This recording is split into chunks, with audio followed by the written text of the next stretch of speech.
जो चारा हमने पशुओं के लिए सर्दियों में लगाया था वो तकरीबन ख़त्म हो चुका है। इस समय हर किसान भाई के मन में यह समस्या चल रही है कि पशुओं के लिए अच्छे चारे की व्यवस्था हम किस प्रकार से करें। क्योंकि किसान भाइयों, जब हम ज्वार की फसल लगाते हैं तो उसके अंदर कीड़ा जो पड़ता है उसके लिए हमें बहुत सारे कीटनाशक छिड़काव करने की आवश्यकता होती है, जिससे जो चारा है वो जहरीला होता है और पशुओं को खिलाने पर भी उसके अंदर इसका हानिकारक प्रभाव पड़ता है। इसलिए किसान भाइयों, आज की इस वीडियो में हम बात करेंगे ऐसी तरीके के बारे में जिसको लगाने से किसान भाइयों को ना तो कीटनाशक इस्तेमाल करने की आवश्यकता पड़ेगी और इसके साथ ही जो चारा है वो भी लंबे समय तक मिलता रहेगा। किसान भाइयों, आज की इस वीडियो में हम बात करेंगे न्यूट्रीफीड बाजरा के बारे में, जिसको बहुत सारे किसान भाई अपने खेत के अंदर लगाते भी हैं और अच्छा चारा पशुओं के लिए तैयार करते हैं।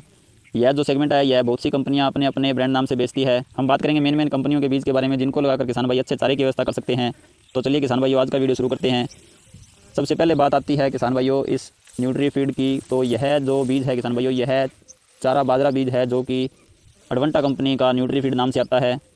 इस चारे को जब किसान भाई अपने खेत के अंदर लगाते हैं तो इसकी जो बढ़वार है वो बहुत तेज़ होती है और कम बीज के अंदर ही अच्छे चारे की व्यवस्था हो जाती है। और अगर हमारी मिट्टी ज़्यादा उपजाऊ भी नहीं है तो भी हम उस मिट्टी के अंदर इसको लगा सकते हैं और पशुओं के लिए अच्छे चारे की व्यवस्था कर सकते हैं। किसान भाई, सबसे पहले बात आती है कि न्यूट्रीफीड बाजरा आखिर है क्या और इसके अंदर क्या क्या विशेषताएं हैं। तो किसान भाइयों, यह जो न्यूट्रीफीड बाजरा है यह पशुओं की चरी के लिए स्पेशल बाजरा है, जिसका दाना आम बाजरे से छोटा होता है और इसके अंदर जो फुटान होती है वो सिंपल बाजरे की तुलना में बहुत ज़्यादा होती है। इसके अंदर जो सिट्टा है वो बहुत लेट आता है। इस कारण से यह लंबे समय तक खेत के अंदर हरा भरा खड़ा रहता है और मल्टी कट के अंदर किसान भाई इसे आसानी से यूज़ कर सकते हैं। एक बार लगाने के बाद इसकी हम 5 से 6 कटाइयाँ आसानी से ले सकते हैं। अब बात आती है कि इस बीज को हमें लगाना कैसे है। तो किसान भाइयों, भूमि तैयार करने के बाद हम इसका छिड़काव भी कर सकते हैं और इसके अलावा अगर हम सीड ड्रिल से इसकी बिजाई करना चाहें तो सीड ड्रिल से भी हम इसकी बिजाई कर सकते हैं। किसान भाइयों, इस बात का ध्यान रखने की बहुत ज़्यादा ज़रूरत है कि अगर हम इसकी बिजाई छिड़काव करके कर रहे हैं तो हमें बीज की मात्रा एक्स्ट्रा लेने की आवश्यकता है। अब बात करें बीज की मात्रा की तो हमें 3 से 4 किलोग्राम बीज प्रति एकड़ के हिसाब से पर्याप्त रहता है। किसान भाइयों, अगर कोई किसान भाई इसको ज़्यादा एरिया के अंदर लगाना चाहता है और उसको चारे की कम आवश्यकता है तो इसको 10 से 15 दिन के अंतराल पर लगाना चाहिए, जिससे कि इसकी हम छोटी अवस्था में कटाई कर सकें और मल्टी कटिंग के अंदर हम इसको यूज़ कर सकें।